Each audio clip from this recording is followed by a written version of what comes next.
여호수아서 6장 1절에서 7절 말씀과 히브리서 11장 30절 말씀을 중심으로 여리고를 도는 믿음이라는 제목으로 말씀을 나누겠습니다. 우리 지난주에는 모세의 믿음에 대해서 우리가 함께 말씀을 들었고요. 그리고 모세의 믿음과 함께 어떻게 홍해를 건넜는가 하는 말씀도 들었습니다.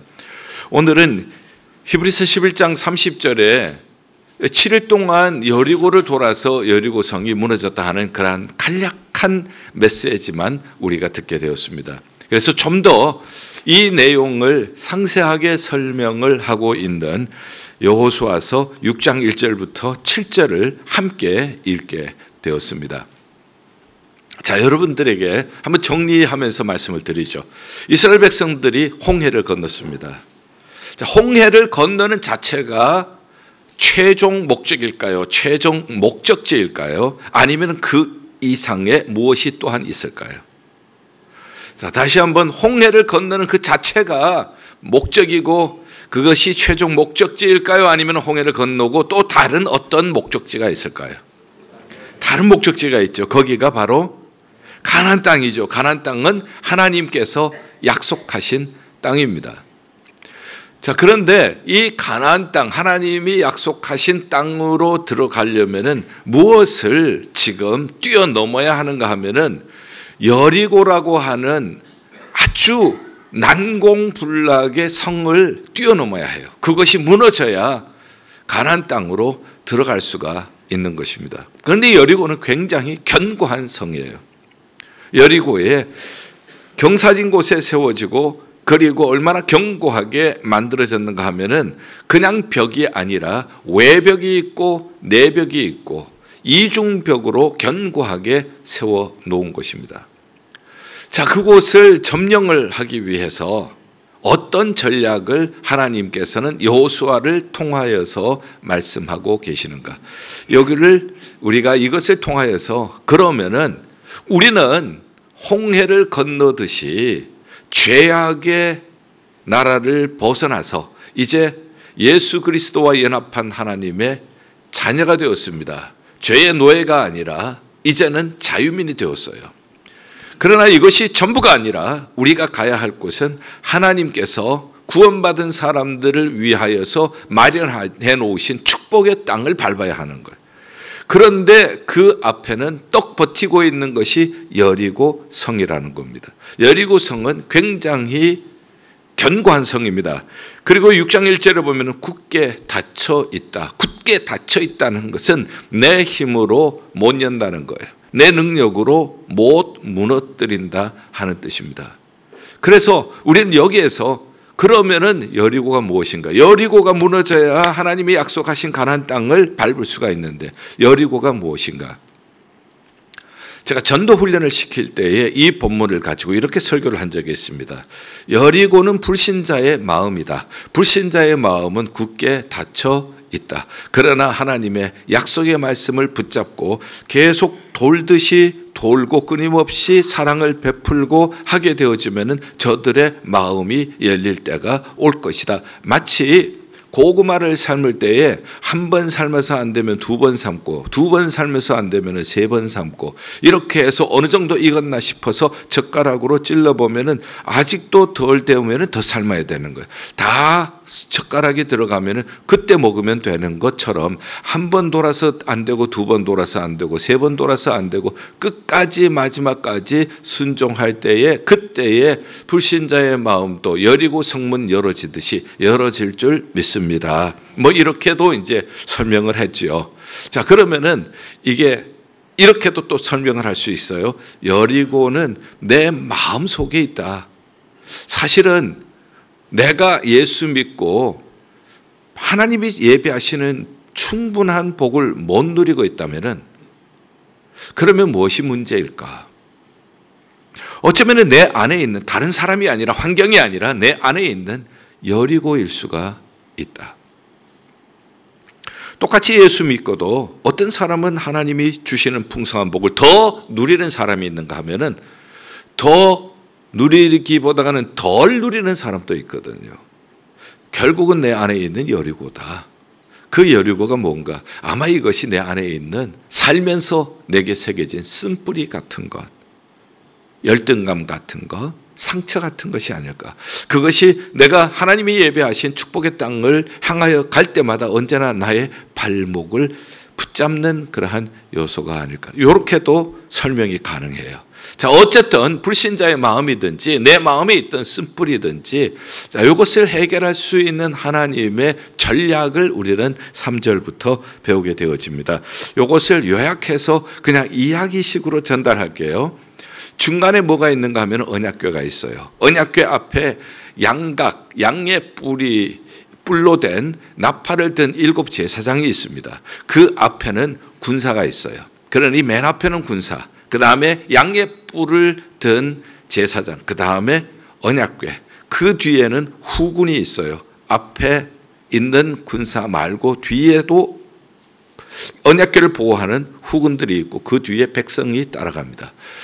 그리고 일주일 간격의 이제 그 전략인데요. 매일 하루 한 번씩 도는 거예요. 그냥 도는 거예요.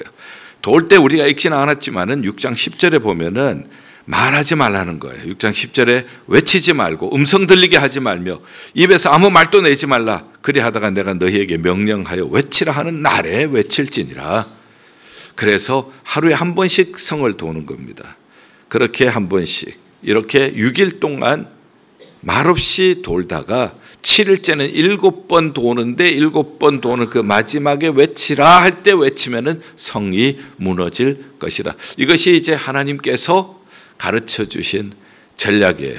자, 그렇다면은 우리가 이 전략을 따라서 우리 앞에 놓여 있는 여리고 어떻게 우리가 그것을 무너뜨리고 하나님이 약속하신 축복의 땅을 발로 밟을 수 있을까? 첫 번째, 언약궤가 중심이라고 말씀드렸죠. 말씀이 중심이어야 해요. 신앙생활은 말씀이 중심이 되어야 합니다. 하나님의 말씀이 흔들리면 우리 신앙은 흔들릴 수밖에 없어요. 하나님의 말씀은 하나님이 자기를 우리에게 보여주신 하나님의 계시예요. 우리는 영이신 하나님을 볼 수가 없습니다. 영이신 하나님을 만질 수도 없고 영이신 하나님을 우리가 어떻게 우리 이 오감으로 느낄 수가 있겠어요. 그렇지만은 이러한 보이지 않는 하나님, 만질 수 없는 하나님을 하나님은 자기 자신을 우리에게 드러내 보이셨어요. 이것을 계시라고 얘기합니다. revelation, reveal, 드러내다. 하나님, 감추어진 하나님의 모습을 보여주시는데 하나님의 말씀을 통하여서 우리에게 보여주신 거예요. 그래서 우리는 말씀이 중심이 된 신앙이라야 바른 신앙생활을 할 수가 있어요. 신앙이 하나님의 말씀으로부터 이탈되어지면은 우리는 바른 신앙생활을 결코 할 수가 없습니다. 그래서 하나님의 말씀 중심, 이 말씀은 내 발의 등이요 내 길에 빛이 되어집니다. 어두운 세상을 살아가는데 내 발의 등이 되고 내 길에 빛이 되어 주십니다. 이 하나님의 말씀은 성령의 감동으로 기록이 되어서 내가 어느 길로 가야 하는지 교훈해 주시고 내가 잘못된 길로 갈 때는 책망하시고 그래서 결국은 바른 길로 돌아오게 하시는 것이 하나님의 말씀이세요. 그래서 우리가 신앙생활에 있어서 가장 중요한 것은 말씀이 중심이 되어야 한다는 것. 그리고 그 말씀 위에 우리 인생도 세워지고 그 말씀 위에 우리의 신앙도 세워지고 그 말씀 위에 우리 가정도 그 말씀 위에 우리 교회도 세워질 때에 예수님 말씀하신 것처럼 바람이 불고 여러 가지 시련이 와도 흔들리지 않는 반석 위에 지은 집이 될 줄 믿습니다. 자, 그 다음에 우리가 해야 할 것이 있습니다. 침묵입니다. 돌 때 말을 하지 말라고 했어요. 우리가 이 침묵이라고 하는 것이 쉬운 것 같지만은 굉장히 어려운 것이 침묵이에요. 특별히 여리고성을 도는데 지금 뭔가 이 성을 함락하려면은 뭐 대포를 쏘든지 뭐 이렇게 사다리를 타고 올라간든지 뭐 이러면 이해가 되어지는데 그냥 돌라는 거예요. 그럼 사람들이 보면서 뭐라고 얘기하겠어요? 지금 저들이 전쟁을 하자는 거야? 아니면은 여리고성에 관광 왔어? 저들이 지금 관광 온 거 아니야? 뭐 이런 얘기를 할 것 아니겠어요? 그러면은 처음에는 우리가 하나님께서 여호수아를 통해서 하신 말씀이 이러니까 우리는 이렇게 합니다 하고 하다가 자꾸 그 얘기를 듣다가 보면은 한 번 돌 때 들리고 두 번 돌 때 들리고 자꾸 듣다 보면은 그래 맞아. 우리가 지금 관광하는 중이야. 전쟁하는 중이야. 계속 이렇게 하루 이렇게 도는 거. 그래서 궁금해서 다른 사람은 어떻게 하는지 다른 사람에게 물어보고 싶은 거예요. 그래서 옆에 사람에게 물어봤어요. 어떻게 생각해? 지금 우리가 지금 제대로 하는 거야? 나도 그런 생각했어. 너도 그렇게 생각했어? 이러다가 만약에 성이 안 무너지면 우리는 뭐야? 우리 헛수고 하는 거 아니야? 뭐 이런 얘기들이 이제 나오죠. 야, 그래도 하나님 말씀이니까 한번 우리 그냥 가보자. 뭐 이런저런 얘기를 하기 시작합니다. 그러나 이 말은 자꾸 하면 할수록 더 불신앙적으로 하기가 쉬워요. 말을 하지 말라고 하는 것은 우리가 말을 많이 할 때에 하나님의 음성을 못 들어요. 하나님의 말씀에 집중하기 위해서는 인간의 말을 우리가 낮출 수가 있어요. 목소리를 낮출 수가 있어야 돼요. 그러나 사람들이 이 말을 안 하는 것이 얼마나 어려운지, 정말 하고 싶은 말이 있어요. 정말 내 안에서는 막 하고 싶은 말이 있는데 그 말을 안 하면 뭐가 간지러워요? 네, 뭐가 간지러워요? 입술이 간지럽다 그러잖아요. 여러분들 가려우면은요 못 견뎌요. 여기 가렵다 하면은 긁어야 돼요. 그죠? 입술이 가려우면은 간지러우면은 말 안 하고 못 빼기는 거예요.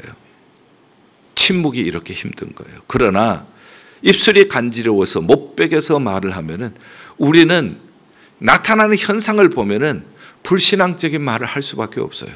그러다가 보면은 하나님의 말씀이 들리지를 않아요. 큐티라고 하는 말이 있어요. quiet time이라고 하는 뜻이죠. 아침마다 주로 큐티를 하는데 저희 교회는 새벽마다 매일 성경을 가지고 그 순서에 따라서 말씀을 나누고 있습니다. 새벽 제단에 나올 수 있는 사람은 나오고 그렇지 못한 분들은 그 책을 가지고 집에서 하실 수 있도록 이렇게 권면하고 있습니다. 아침에 조용한 시간에 먼저 하나님의 말씀을 듣는 거예요. 먼저 세상 사람의 말을 듣는 것이 아니라, 먼저 이 세상의 뉴스를 듣는 것이 아니라 먼저 하나님의 말씀을 듣는 거예요. 그리고 그 말씀을 붙잡고 하루를 살아가는 거예요. 이것이 바로 우리는 경건의 시간 혹은 quiet time이라고 얘기를 하죠. 신앙생활에서는 첫째는 말씀이 중심이 되어야 합니다. 우리 신앙의 뿌리는 말씀에 두어야 합니다. 두 번째는 이 말씀을 듣기 위해서는 우리가 침묵해야 하나님의 말씀이 들립니다. 그렇지 않으면 사람의 말이 들리고, 그렇지 않으면 부정적인 말이 우리 안에 들리게 되어집니다. 그러면 하나님의 약속의 말씀을 우리는 다 잃어버리게 된다는 것이에요. 자, 그 다음에 또 중요한 것은 하나님의 말씀에, 정말 이것이 하나님의 말씀이라면 우리가 순종할 수밖에 없어요. 성경 말씀은 온전한 하나님의 말씀인 줄 믿습니다. 그렇기 때문에 우리가 순종하는 것이 마땅하다는 거예요. 그런데 순종은 하다가 마는 것이 아니라 끝까지 순종하시라는 거예요. 한 번 돌고 두 번 돌고 이렇게 하다가 중단하는 것이 아니라 끝까지 이렇게 하는 동안에 우리는 지루할 수도 있어요. 우리는 답답할 수도 있어요. 그러나 그동안 우리는 훈련이 되어집니다. 영적인 훈련, 하나님의 말씀대로 하나님의 약속의 말씀을 의지하고 순종하는 훈련을 하게 되어져요. 이 훈련이 되는 사람과 안 되는 사람의 차이는, 신앙은 전투적이에요. 신앙은 모험이에요. 홍해를 건너면은 평안한 것 같죠. 홍해를 건너면은 모든 것이 다 만사형통할 줄 알죠. 똑같은 내용이죠. 예수 믿으면 모든 문제 사라지는 줄 알죠. 예수 믿으면 그저 평안한 줄만 알죠. 예수 믿으면 문제가 없는 줄만 알죠. 그러나 여러분들 예수 믿고 났는데 지금 평안하기만 합니까? 문제가 없기만 합니까? 여러분들에게는 도전이 없습니까? 마찬가지예요. 홍해를 건넌다고 다 해결되는 것이 아니에요. 가나안 땅에 들어가기 위해서는 여리고가 있고, 그리고 가나안 땅에 들어가서도 거기에서도 대적이 있고, 거기에서도 도전이 있고, 거기에서도 모험이 있는 거예요. 신앙은 전투예요. 주님 나라 가는 그날까지 전투예요. 신앙은 모험이에요. 가만히 있는 것이 아니에요. 예수 믿는다고 걱정 근심 다 사라지는 것이 아니에요. 여리고와 같은 문제를 우리가 물리치고 정복해 나가는 것이 신앙이에요. 그렇기 때문에 우리는 끝까지 순종하는 것이 매우 중요합니다. 끝까지 순종하는 동안 우리는 훈련이 되어져요. 신앙이 전투적이라면은 훈련된 병사가 땅을 차지하는 거예요. 훈련되지 않는 병사는 땅을 차지하지 못할 뿐만 아니라 있던 땅까지도 빼앗길 수가 있다는 것입니다. 그래서 우리가 끝까지 인내하면서 마지막에 외치라 할 때까지 우리가 순종해 나가야 하는데, 이것은 마치 열왕기하 5장에 나오는 나만 장군의 이야기와도 마찬가지 내용이에요. 나병이 걸렸는데 이 나병에서 낫게 되기 위해서는 요단강에 가서 몸을 담궈야 되는데, 한 번 담궈도 두 번 담궈도 안 되고 7번 담그라고 했는데 6번까지 담궈도 아무 변화가 없는 겁니다. 마지막 7번째 담그고 나오니 어린 아이 피부와 같이 깨끗하여 졌더라. 이게 신앙의 길이에요. 신앙의 길은 끝까지 순종하는 거예요. 중간에 포기하지 않고. 돌을 깨는 석공의 얘기를 들었습니다. 100번을 이렇게 쪼아야 101번째 쫙 갈라진다는 거예요. 그 전까지는 그저 돌에 충격만 가지 조그마한 변화도 없다는 거예요. 101번 딱 찍을 때에 쫙 갈라진다는 거예요. 이 이야기를 북한에 억류되어 있다가 풀려나오신 임현수 목사님의 간증을 통하여서 다시 한번 듣게 되었습니다. 북한에 억류되어서 그가 하셨던 일은 꽁꽁 얼은 진흙을 겨울에 그것을 깨어서 정사각형 모양의 구덩이를 파는 일이에요. 손은 동상으로 얼었고 곡괭이를 가지고 파지만은 꽁꽁 얼은 진흙 땅은 조금도 아무리 쪼아도 갈라지지 않는 거예요. 손에는 피가 납니다. 그렇지만은 어느 한순간이 되니까 쫙 하고 갈라지더라는 거예요. 마치 그것처럼 전혀 사방팔방으로 자기를 구출해 주려고 노력을 서방 세계에서 했지만 아무런 흔적도 보이지 않다가 어느 날 하루 딱 경찰이 오더니 석방해서 석방이 되었다는 거예요. 사랑하는 여러분들, 갈라디아 6장 9절은 선을 행하다가 낙심하지 말지니 때가 이름에 거두리라. 어느 한순간 그 하나님의 시간에 끝까지 순종하는 사람, 한순간에 쫙 돌이 갈라지듯이 여리고성이 무너지게 될 줄 믿습니다. 낙심하는 것을 조심하셔야 된다고 말씀을 하셨습니다. 어떤 악마가 있었는데 아주 노련한 악마예요. 유대인 이야기에 나오는 이야기예요. 노련한 악마가 은퇴할 때가 되었어요. 은퇴할 때가 되었는데 그동안 자기가 사용했던 무기들을 쫙 전시를 해놓았습니다. 그리고 거기에 값을 붙여놨어요. 후배 악마들이 와서 그것을 보고 이제 사는데, 놀랍게도 가장 낡은 무기가 제일 비싼 가격으로 붙어 있는 거예요. 그래서 왜 이 낡은 무기가 가장 비싸냐고 물었어요. 그랬더니 내가 이 무기를 사용했을 때 가장 효과를 봤다는 거예요. 수많은 그리스도인들 쓰러지게 만들었다는 거예요. 그래서 그 비싼 무기를 딱 들어보니까 그 밑에 이름이 쓰여 있는데 그 이름은 실망. 실망이라고 하는 단어가 쓰여 있어요. 낙심이라고 하는 단어가 쓰여 있는 거예요. 참 이 유대인들의 지혜는 정말 배울 것이 많다는 생각을 했습니다. 우리가 계속 도는데 돌다가 하루에 한 번씩 해서 6일, 그리고 7일째는 7번 하니까 전부 13번 도는 거예요. 13번 도는 동안 아무 변화가 일어나지 않습니다. 실망하기가 쉽죠. 거기에다가 실망하는 말을 하기 시작하면은 완전히 가데스 바네아에 있는 그 백성들처럼 통곡하면서 우리가 여기까지 왜 왔느냐, 광야에서 죽으면 좋겠다 했다가 광야에서 죽는 그 현상이 다시 재현이 되고 만다고요.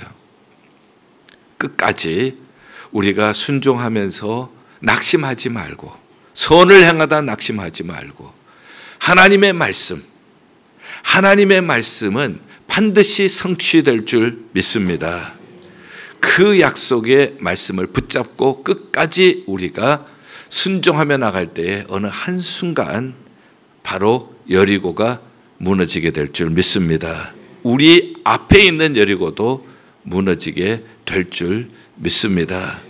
그렇게 할 때에 가나안 땅의 축복을 우리는 이제 손으로 만질 수가 있고 우리가 누릴 수가 있는 복을 받게 될 것입니다. 그래서 이제 우리가 여리고를 도는 것, 결국은 돌아서 되는 게 아니잖아요. 핵심은 뭔가 하면은 순종해서 무너진다. 제가 이곳에 오기 전에 저기 퀸즈에 큰 극장 자리가 하나 있는데 그것이 났다고 해서 교회를 한참 찾고 있었는데 그것을 달라고 제가 그 극장 기둥을 붙잡고 기도하고 그 극장 주변을 걸어서 가기는 멀어가지고 차로 매일 한 바퀴씩 새벽기도 마치고 와서 돌고 이렇게 했어요. 그런데 돈다고 되는 게 아니더라고요. 돈다고 되는 것이 아니에요. 순종이에요. 도는 게 문제가 아니라 말씀에 순종하는 것이. 하나님께서 그때 그 백성들은 40년 동안 광야길을 걸어온 사람들이에요. 다른 뭐가 없잖아요. 이 사람들은 많이 걸은 사람들이니까 걷는 것이 저들에게는 맞는 말이죠. 우리에게는 하나님께서 어떤 방법을 주셨을까? 새벽 제단 지켜라. 매일 큐티 해라. 뭐 이런 말씀을 주신다면은 그것을 쉬지 말고 우리가 돌 때에 끊임없이 주의 전을 위하여서 그리스도의 남은 고난을 내 육체에 채우듯이 힘들어도 끝까지 충성해라. 뭐 이런 말씀, 우리가 순종하며 갈 때에 하나님께서 반드시 하나님의 시간에 여리고가 우리 앞에도 무너지게 하실 줄 믿습니다. 자, 이제 이 말씀을 이렇게 한번 또 적용을 해볼게요. 이 말씀은 복음과 무슨 상관이 있는가? 처음에 제가 서두에 말씀을 드린 것처럼 홍해를 건너는 것을 고린도전서 10장 2절에는 세례받는 것으로 표현을 했습니다. 그래서 홍해를 건넌다. 죄악의 압제 아래에 있었던 사람들이 홍해를 건넌 것처럼 이제는 그 죄악 세상을 멀리하고 예수 그리스도와 함께 새 사람이 되었습니다. 그래서 홍해를 건너는 것은 세례라고 표현을 합니다. 그 다음에 이 세례를 받은 사람은 이제 그것으로 끝나는 것이 아니라, 세례를 받고 나면 모든 문제가 해결되는 것이 아니라 이제 하나님이 약속하신 가나안 땅으로 들어가야 하거든요. 축복을 누려야 하거든요. 그러기 위해서는 우리 앞에 있는 여리고성을, 그것을 점령을 해야 하는 거예요. 그것을 점령하는 방법은 순종이에요. 하나님의 말씀에 순종이에요. 이 순종하는 것이 세상 사람들에게는 우습게 보일 수가 있어요. 저거 공격하는 거 맞아? 전쟁하는 거 맞아? 관광 온 거 아니야? 놀러 온 것 아니야? 구경하러 온 것 아니야? 이런 얘기 자꾸 듣다가 보면은 하나님의 약속을 잊어버리기가 쉬워요. 그리고 자꾸 부정적인 얘기가 내 마음을 사로잡기가 쉬워요. 그러나 여러분들 생각해 보세요. 여기에 하나님의 지혜가 있었잖아요. 고린도전서 1장 18절. 자, 제가 어떻게 복음으로 적용하는지 보세요. 고린도전서 1장 18절. 십자가의 도가 멸망하는 자에게는 미련한 것이지만 구원을 얻은 우리에게는 하나님의 관호라 능력이라. 할렐루야. 십자가, 이 십자가가 멸망하는 사람에게는 미련한 것이에요. 아니, 어떻게 인간의 죄를 구원하기 위해서 십자가에 달려서 피 흘리는 것이, 그것이 구원이냐? 이 십자가의 도가 지성인들에게는 미련한 것이에요. 헬라인에게는 미련하다. 지식인들에게는 십자가가 미련하게 보여요. 또 유대인들, 기적을 좋아하는 유대인들에게는 꺼리끼는 것이라. 홍해가 갈라지듯이 십자가에서 저렇게 매단 로마 군사들, 유대인들, 하늘의 천군 천사를 동원해서 박살을 내야 메시아지, 저렇게 힘없이 죽어가는 사람이 메시아인가. 유대인들에게는 꺼리끼는 것이에요. 그러나 이것이 구원 얻은 우리에게는 하나님의 지혜고 하나님의 능력이라. 왜 그렇습니까? 죄를 지은 인간은 거룩한 하나님께로 갈 수가 없습니다. 죄를 지으면 죄와 허물로 우리는 죽은 상태가 되어버립니다. 거룩하신 하나님께로 가려면 우리 힘으로, 우리의 노력으로 갈 수가 없는 거예요. 죄의 문제가 해결이 되어야 합니다. 죄의 문제가 해결이 되려면 죄인은 죄의 문제를 스스로 해결을 못하기 때문에 누군가 죄 없는 분이 대신 이 죄를 짊어주셔야 되는 거예요.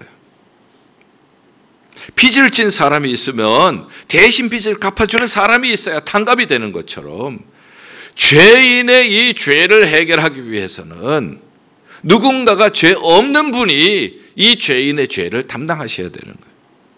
예수님이 십자가를 지신 것은 힘이 없어서가 아니라, 미련해서가 아니라 우리의 죄 때문에, 우리의 죄를 짊어지시고 내가 가야 할 십자가를 예수님이 그 십자가에 가신 거예요. 내가 못 박혀야 하는데 예수님이 못 박히셨고, 내가 채찍에 맞아야 하는데 예수님이 채찍 맞으셨고, 내가 창에 찔려야 하는데 예수님이 창에 찔리신 거예요. 그리고 예수님께서 다 이루었다. 이 말은 다 빚을 갚았다. 너의 죄의 빚을 내가 다 갚았다.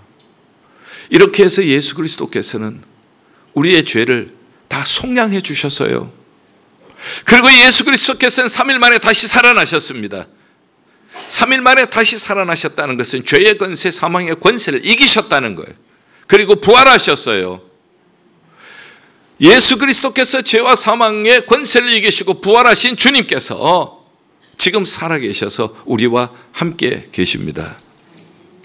그렇기 때문에 우리도 앞서가신 예수님을 따라갈 때에 우리 앞에 어떠한 난공불락인 여리고성이 있다고 할지라도 순종하면서 끝까지 우리가 변함없이 주님을 의지하고 따라가게 될 때에 여호수아가 앞장서고 이스라엘 백성들이 진격을 했을 때 문이 여리고성이 무너진 것처럼 여호수아란 말과 지저스란 말이 어원이 같은 말이에요.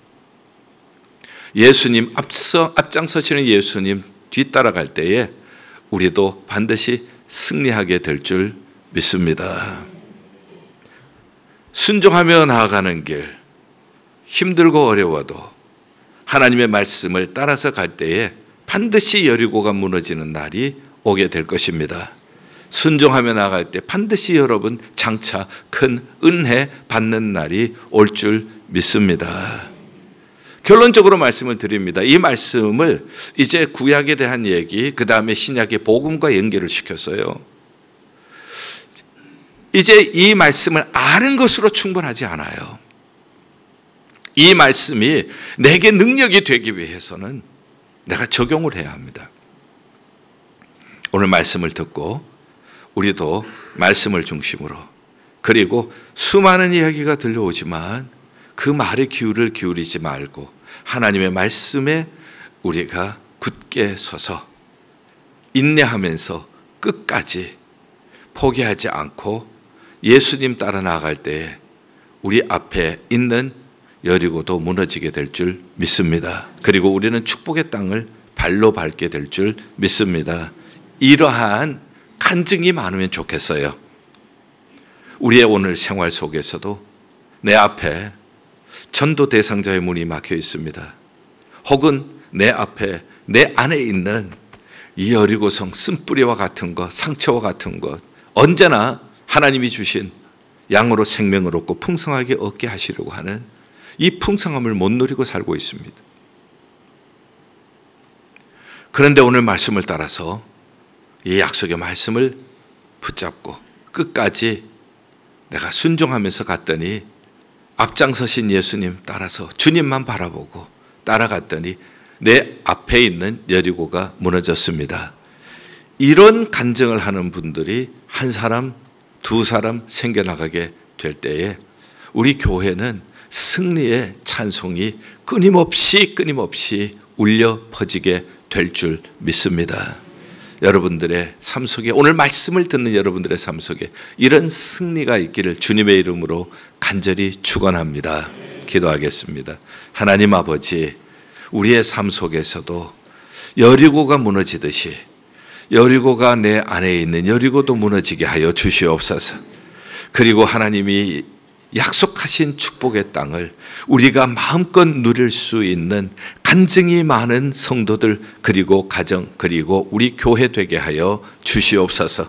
예수 그리스도 이름으로 기도하옵나이다. 아멘.